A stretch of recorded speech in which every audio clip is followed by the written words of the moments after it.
Okay, so basically with in-store, the opening kind of presents the real reality of, or was wanting to try to present kind of like the real reality of a in-store bank, like from Walmart or Kroger, things like that. Like a grocery store bank, you know, kind of those banks you go into. So that's what it kind of opens up with, and what's happening in it is the tellers are being audited by the supervisors. It's not like some type of government audit or anything like that, what people think of an audit. This is like a normal occurrence that happens all the time to make sure the bank is compliant and has all the checks and balances, you know, that they're supposed to have when it comes to being like a legit bank. So that's why that opens that way. It's kind of a nervous energy in the air, and if they take the money, if they take their eyes off the money, then they get penalized. So do this right here. So they would get penalized, meaning you have to pass the audit as a team, as a banking team. So the older are the ones that would oversee it. If you would look away from the money or look away from what's going on, then the authority people that are watching over would see that as wrong. Because if someone was auditing you and you looked away from your money and they took like 100 or something, then you would be way out of balance and you would be responsible, and you say, I didn't see it happen. That's because you looked away. So what WAR stood for was witness, accountability, and record, which is what they wanted to hear all the time. Dual control, that one we had a different answer for, and they just wanted to answer dual control with WAR. WAR meaning witness, accountability, and record.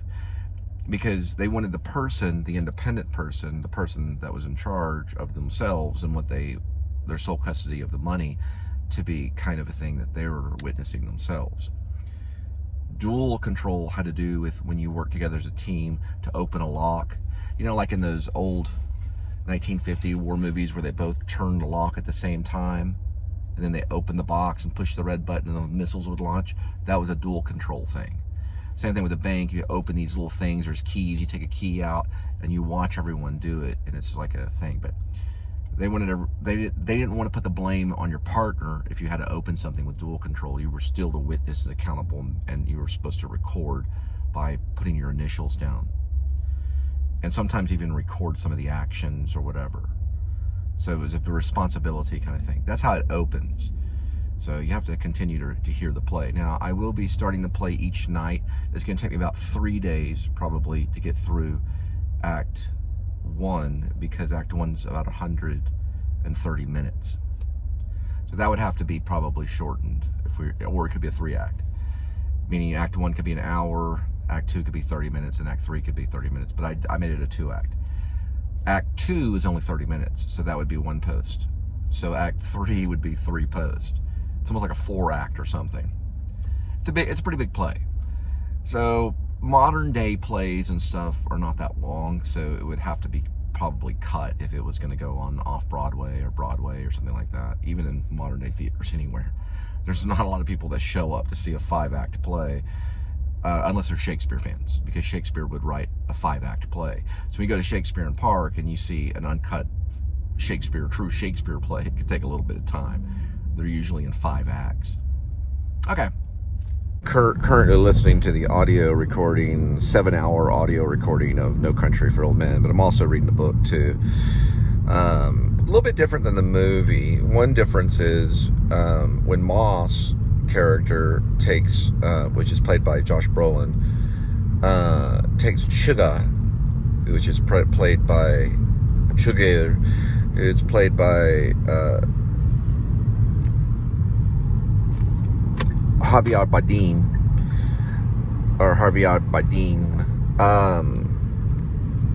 Okay, so what happens in the movie? There's a few differences. One thing is that there's no dog in the book that goes into the river and swims, and then he has to blow in the gun and then shoot the dog that doesn't happen exactly that way. Instead, he gets dirt in the gun, has to blow in the gun and shoot at the cartel people or whatever that were on the other side of the river. Another difference is when he's at the hotel, like in town hotel, and it's at night, and he finds the receiver. I don't think he finds the transponder, but he finds the receiver. In the book, it's described about as the size of a Zippo. He finds it in the money, just like in the movie. He finds it in the dollar bills that are cut out. In that sequence, Sugar comes over with the pneumatic stun gun and shoots out the block. And this version, in the book, he goes inside and Moss hides under the bed. Llewellyn, or however you say his name. The last name is Moss. Llewellyn hides under... Llewellyn Moss is his name. He hides under the bed. And Chigurh goes over to the corner and stands, and he comes out with a shotgun, and then has him drop his shotgun with a silencer or whatever, and then he leads him out into the wall. Leads him out to the room. Leads him out to the hallway. Sorry about that. He leads him out to the hallway. Llewellyn leads Chigurh out to the hallway and walks him down the stairs, and they do see the front clerk lying. Well, how it's described is you can see the feet sticking out from the desk so he's obviously killed the concierge or whatever, and he takes him to the front of the hotel, and then he just starts running, which is very strange. Cormac he uses ellipsis, like he'll literally go from like one sentence then right into action, like with no break or anything, which is kind of cool. And then how he describes it is, as he leaves the front door, as Llewellyn leaves the front door of the hotel, Chigurh is already on the balcony, as if he just appears there. And then there's the shootout, and all that stuff is kind of the same. So there's also a lot of monologues that are the kind of like narrative speeches or narration, like the thoughts of Bell, the main sheriff, the one that, I don't know if he carries a gun or not. I know that he talks about some of the other sheriffs and some of the other officers or some of the other higher end sheriffs or whatever that didn't even ever carry a gun. So I don't know if he does or not. I'll have to go back and read. I think he might, or at least his partner does. But there's a lot of monologues or inner thoughts of the sheriff, which is kind of one of the protagonists. I guess there's like 3 protagonists in it in a way, because it's No Country for Old Men, plural. So it's like Chigurh, from what I know from reading the book so far, is mostly described from a third person kind of point of view. Like he does this and he picks up that and walks over there. While there is some stuff that's in first person, and I think that's coming from Sheriff Bell, which was played by Tommy Lee Jones. So there's a lot of monologues. They weren't able to fit them all in, and they also sometimes will do that out of sequence a little bit, just for the sake of they can only tell the story in a 2-hour period. But a lot of the philosophies and things, are still there in the movie. But the Sheriff Bell has a lot. He has a lot to say in the movie. Most all the scenes seem to be there. That's what's interesting. I'm not seeing a lot of missing scenes. I just really like that moment with the dog. I don't know if that's in an unabridged version, if Cormac came up with that, Cormac McCarthy, or if the Coen brothers. I'm assuming the Coen brothers came up with it. That was really an interesting little take, because I surely thought that was written, but I think that was done by the directors and the filmmakers, Joel and Ethan Coen. So the dog goes into the water and is swimming, and he has only so much time once he gets to the bank to get his gun loaded and to blow out the water, because now he is still barefoot and all that stuff. That was written by Cormac, but he's on the bank and he's reloading the gun. That was, I think, all by the directors. So it was interesting that they put it. It seemed like they kind of pasted things in to make it more action and to move forward a little bit quicker. So the moments that were there were stall moments and stuff, they could kind of glue things together and make it go forward quicker. And that would be an example of when Chigurh comes to the hotel room, and I think he goes in with a key, which in the movie he shoots out the lock almost every time he enters through a door. So he gets the key from the front desk and gets in. How he knows where he's staying is probably because, you see, that's not mentioned by the writer or the directors, but probably he goes to the front desk and looks through the books to see which name would kind of stick out or something. Because I don't think that Llewellyn Moss ever used his real name checking in. I don't know for sure. I don't think he would. Because for one thing, he starts to discover, or Chigurh, the only reason Chigurh is able to really find him in the first place, I think, is because he goes back. This is very similar to even Fargo, too, because in Fargo, the whole investigation is opened. Now, Cormac McCarthy didn't write Fargo, but it's just a coincidence because of the phone records. Where the phone, back in the day, the landlines, you could tell where every phone call was coming from and where the receiving phone call was coming from. So that's the case in Fargo because they trace it back to one of the bars. In No Country for Old Men, he does find a phone bill and can trace it and find out areas, I guess maybe even addresses. I don't know if they put the addresses on the phone bill. They may have. But Chigurh was able to get a hold of a phone bill whenever he... Now, how he was able to originally find... Okay, I know how now. I remember now. Chigurh operates very similar to how investigators would operate, even though he's like either the head cartel guy. I've always wondered if he was the head cartel guy or if he was just an assassin. When I first saw it, I thought he was just an assassin, but I think he could have been like a big guy, you know, in the mafioso kind of thing. And what he does is he gets a hold of the phone bill, and that gives him a lot of information. He goes to the places where they work and stuff, but he finds all this out because Llewellyn Moss has to leave his truck behind at the massacre scene where all the cartel people were killed, which there were 5 different trucks. But his was left on a bank, like overlooking, you know, the entire scene, which I think Cormac describes, uses single words to describe the valley in which the trucks were. There's a name for it. I think a Mexican name or a Spanish name or something like that. He uses a lot of good words. I mean, you got to look them up. But regardless, the truck, Llewellyn's truck, was left above, overseeing it, overlooking it, and that has a license plate. And that's how Chigurh, and then Chigurh kills the other 2 guys that leads them to the drugs. And the DEA ends up at the same spot too. So they all end up at that spot, and then they go out from there. And so that's where the investigation starts, because he finds out the guy's name, and then he can like trail him. And like back then in the day when you stayed at a hotel, I think you did have to show your license.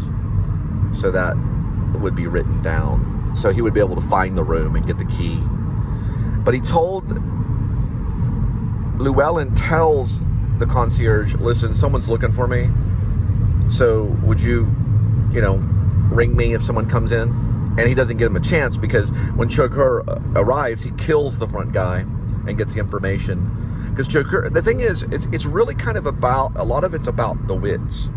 Because Chigurh is actually very highly intelligent, but also a complete sociopath. Because he'll kill anyone that gets in his way. He's like, excuse me, do you mind leaning forward? And then he puts the pneumatic stun gun. He manipulates people as if they're cattle, and kills them as if they're cattle, and has no, humanity for any of them. He has no care. He just wants, I think it's like $1 million or something, the amount of money. It's quite a bit of money. But what's also interesting too about Cormac is his details. He doesn't have the case being followed. It's actually some bills that were cut out So if you were to steal this case, which was like $1 million, you'd have to literally count through most all the money to find where the receiver is for the transponder to locate it. It's very detailed, very detailed. But he doesn't describe it in a Stephen King kind of way. He keeps it very simple. That's the thing I love about Cormac's writing, is it's very much simple. Now, that's not true with Blood Meridian. Blood Meridian is very difficult to read. But No Country for Old Men is actually very simple to read. So butterflies have been flying around pretty much like all over the world. There's probably even butterflies in Alaska, maybe. Or there probably has been. I don't know how long they last. But in other parts of the world, more warmer climate, more tropical, southern climate, there's actually butterflies almost everywhere. And these butterflies have made it to the Botanic Gardens and will be there for quite a bit of time. And the dinosaurs, now they've been around for, now some say 6,000 years, about 6,000 years ago, and then other people say 6 million years ago, and then some people say 600 million years ago, and some people say 6 billion years ago. So there's different theories on how old the Earth is, and that's fine. There can be different theories because carbon does not actually leave a time trace at all. Carbon is just carbon. We don't know how old carbon is. But they have theories about carbon, and those are just theories on how really old carbon really is. They don't really know, because it's hard to trace time. According to David Bowie, it is. Anyway, that is where the dinosaurs are, and some say they're 6,000 years old, and some say, like I said, 6 million, some say 600 million, some say 6 billion. Nobody really knows. As far as I know, they could be a few thousand years old. Looks like Casa is going to be doing Grease, but first, Mary Poppins Jr. All right, first delivery 54474.7. Right, let's see what we got. And clear that out for the day. And yesterday.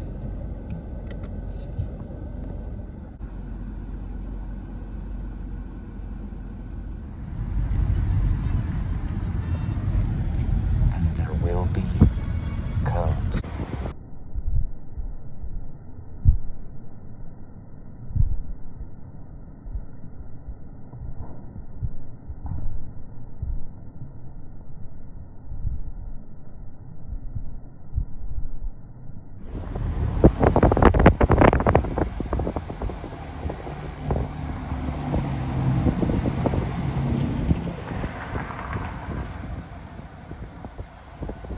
And you're all the way from Arkansas.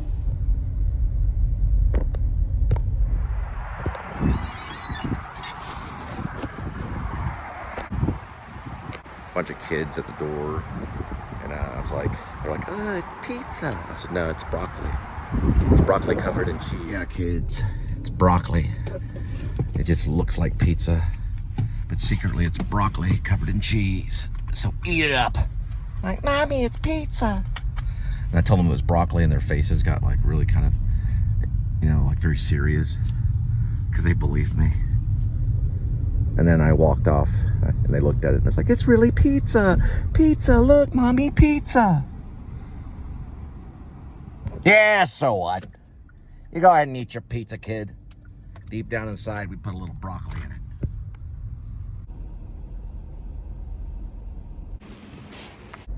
$619-72 and 6222. I mean 62210 3.1.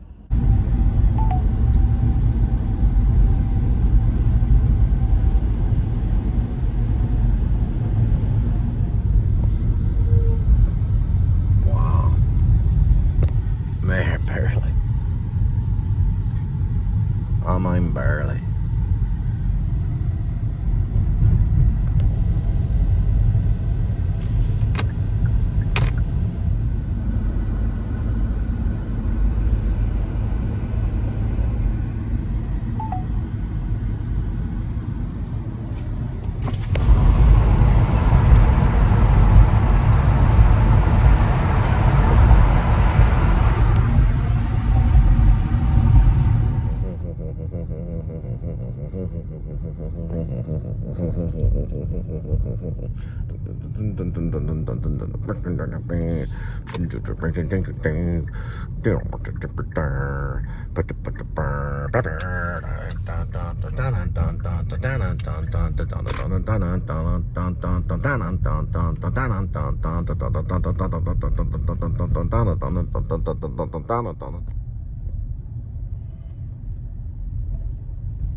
All right.